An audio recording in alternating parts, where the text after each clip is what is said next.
শাহজালাল আন্তর্জাতিক বিমানবন্দরের কার্গো কমপ্লেক্সে আগুন লেগেছে। এতে সাময়িকভাবে বন্ধ রাখা হয়েছে সকল ধরনের ফ্লাইট।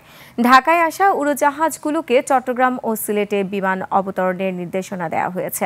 আগুন নিয়ন্ত্রণে কাজ করছে ফায়ার সার্ভিসের ৩৬টি ইউনিট। তাদের সাথে যোগ দিয়েছে বিমান বাহিনীর ২টি ফায়ার ইউনিট। উদ্ধার কাজে সহযোগিতায় মোতায়েন করা হয়েছে ২ প্লাটুন বিজিবি। সহকর্মীদের সাথে নিয়ে আরও জানাচ্ছেন আরিফিন শাওন।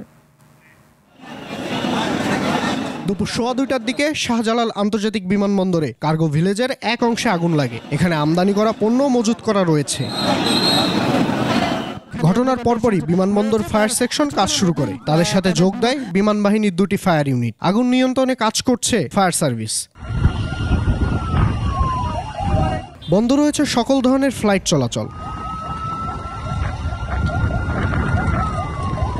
এখনো অগ্নিকাণ্ডের কারণ এবং ক্ষয়ক্ষতি সম্পর্কে জানা যায়নি।